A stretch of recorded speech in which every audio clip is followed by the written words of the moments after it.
Yes, folks, welcome back to the channel. It's starting 11 prediction time for the big one, the League Cup final on Sunday at Hampden against Rangers.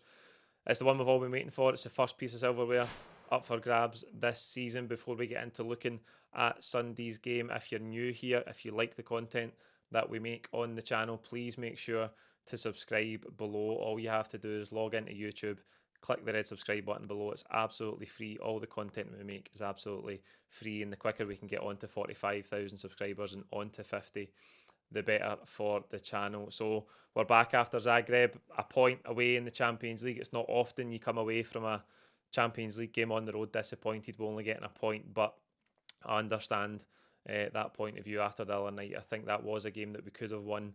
It's very rare that we're given that sort of time on the ball and that sort of respect from the opposition away from home in the Champions League. It's an odd game away to Dinamo Zagreb. The stadium is not what you associate with a Champions League away venue at all. We're miles back from the pitch. It's a really strange atmosphere. They've got that empty stand that can't have supporters in it due to the earthquake 4 years ago.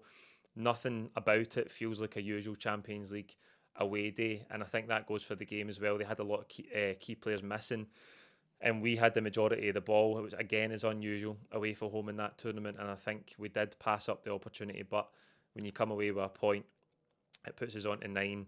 In the grand scheme of things, 9 points after 6 games is a good total, and we've got it all to play for now in that game against Young Boys. But the Champions League is finished for now. It's finished for the rest of this calendar year, and all the focus turns to Sunday and what is a huge game. It's going to be billed as the game where we can overtake all of Rangers' trophy hauls, 118 trophies each. That would be lovely for us. It'd be something well worth celebrating. And I'm sure that's something that the supporters will be more focused on than the players. I think Brendan Rodgers mentioned this today. He was asked about it today, and he said, listen, it's all about this game for us. We want to win every trophy we play for, and all the focus is on the game and winning on Sunday and making sure we perform well. The players don't think necessarily about those sort of records. I think they hold much more weight for supporters, but nevertheless, it would be lovely to get to 119. Having said that, I think the game is going to be tight. I think obviously you can look at the previous cup semi-finals, the finals even that we've played recently. Go back to the 25th of May at Hampden, the Scottish Cup final, and indeed that last-minute winner from Adam Ida. It was a tight, nervy game. There wasn't a lot in it.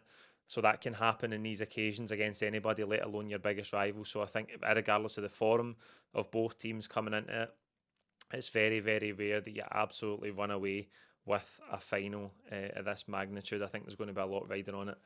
I think we've got to be right up for it. I think we've got to be way more aggressive going forward than we were the other night. Looking back at the game, there's that 2 minutes in where Nicholas Kuhn has the ball on the right hand side, and he's got a brilliant opportunity to play Alistair Johnston in, who's made a fantastic underlapping run, and then Johnston will be in the box with a chance to cut it back to Kyogo and Maeda arriving, but he chooses to cut back inside, and I thought that was just symptomatic of our play in the final third on Tuesday. I thought we just took the easy option. I thought we were far too passive in the game in an attacking sense, and we can't afford to be like that tomorrow.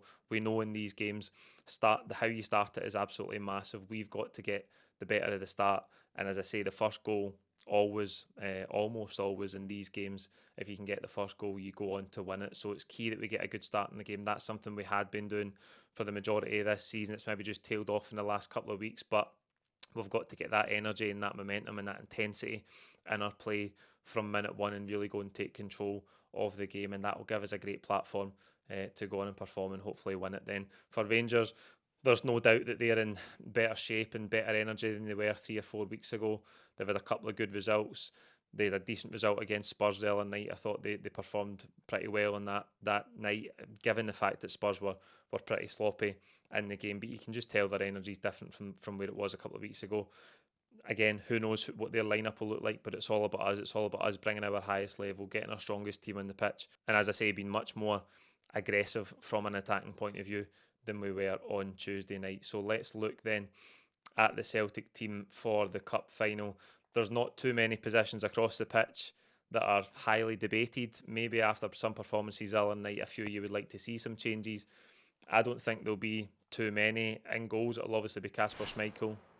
Made one brilliant save the other night from the header at the back post just around the 80-minute mark, which is a key save for us because given how the game unfolded, we're disappointed with a point. It'd have been heartbreaking to lose it given how the game played out. So made a good save other than that. He didn't have too much to do. Back four, Alistair Johnston is fit, which is huge for us. He came off at half time in Zagreb.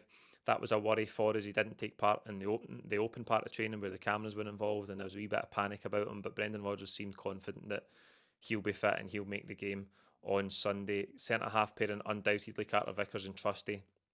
I thought they did well the other night. Again, Zagreb's threats on the counter attack, so they just had to deal with that. There wasn't a lot of other pressure that we had to sustain throughout that game, but I thought the two of them did their work well enough. Greg Taylor at left back. Now, I was going to go Alex Valle. I've went Alex Valle in my starting 11s of the last few games, and he hasn't started. So I'm just going to go Taylor. I understand the arguments for putting Alex Valle in. I think there's been times where he's been very good this season. I think he carries the ball better than Taylor, but I think Taylor is much better at that inverted role and getting into midfield. I know there's a defensive question mark for Lotsy in the comments about Taylor, but I just think he's going to go with Greg from the start. I think Alex Valle had a brilliant performance in the semi-final of this competition, but I remember Brendan Rodgers saying after the game that he felt he had to bring Greg Taylor on around the hour mark to just tidy the game up a bit on the ball. So I think Taylor will get the nod. I think you could also toss a coin. It could be anybody. I think that might be an area of the team the manager sees fit to freshen up after Tuesday. We've got the benefit of it being Tuesday to Sunday, which is a big gap. It's nothing like Wednesday to Saturday. We've got that extra 2 days over Rangers, so I don't think the manager's going to feel the need to make too many changes. Left back might be an area though where he does. In midfield, of course, it's going to be Callum McGregor. Paulo Bernardo, I think, deserves to keep his place. I thought he was pretty decent the other night. Again, nobody was fantastic the other night, but I think Bernardo performed well enough. Alongside him, there's a question mark off the back of Rio Hatate's performance. I know a lot of people were quite scathing after the game. I think he was really untidy in the ball, really sloppy. The only other option really is Arnie Engels because Luke McCowan is cup tied, don't forget. I think Hatate's going to start. And again, I know a lot of you will be fuming about that I've put him in. I'm just trying to think about where the manager's head's at. I don't think the manager's going to drop him. I don't think Engels has really done enough recently to convince the manager that he's definitely in better form and better shape than Hatate right now. The problem for Hatate, and I actually asked Brendan Rodgers about this the last press conference I was at, how does he see his development? And he says the big thing for Hatate is consistency. And I think that's what you can see in the last few weeks. He's had some brilliant performances, Aberdeen in the semi-final, Leipzig and at home in the Champions League. But he has come off the boil. He's had a couple of poor performances. He scored that great goal up at Aberdeen. But I think he was really, really poor the other night. He wasn't great against Bruges at home either. And I think the problem with Hatate is his good performances are brilliant. They're 9s and 10s. But if he has a shaky performance, it can often be a 4 or a 5 because he gets so sloppy on the ball. And that was the case the other night. He just didn't look after the ball well enough. He turned it over way too cheaply. And Brendan Rodgers will hate that. That's something that Brendan Rodgers dislikes because of how much he likes to dominate the ball and be really clean and tidy in the way we move it. So there is a case to be made for Hatate to drop out. I get that. I understand that. I just feel like he's going to go with him. And I think if there's not a similar performance to like what we've seen in the semi-final against Aberdeen or against Leipzig, I think he'll be first to come off, and I think Engels will be introduced into the game, but I'm just going to go Hatate. Front three, I think it's unchanged. It's got to be Kun, Maeda, Kyogo. I think on all three fronts, again, the other night, none of them were really convincing. None of them were really aggressive enough, as I say, and I think Maeda, for starters, is just jaded. I think he looks tired. I don't think we've got the usual intensity out of him. And obviously, you know, at times with Dyson Maeda, his creative output, his technical output can be erratic, and that has been the case recently. I just hope he's got a big performance in him, and he's got to do better than he has done the last couple of weeks. There's no getting away for that. I think Kun the other night was poor in some aspects of his game. I've mentioned that, rejecting that pass to Johnston on the overlap and run 2 minutes in, playing a bit safe, coming back inside, reluctant to go to the byline. I think one of the best bits of play in the first half involved Kun going to the byline, taking the full back to the byline, getting in. The keeper had to make a save from his cutback, but he didn't do it often enough, and he didn't make the right decisions. And I think he's just come off the boil a wee bit. Obviously, we don't expect him to play at that level he's been at for the opening 10, 12 weeks of the season, where he's scoring and assisting every single game. You don't expect him to maintain that level throughout a season. He's a human being. Everybody's going to have peaks and troughs over the course of a year. But he's got to bring a big performance in this game. And I think he's another one who's got to be more aggressive, as I touched on. And I think he'll go as well.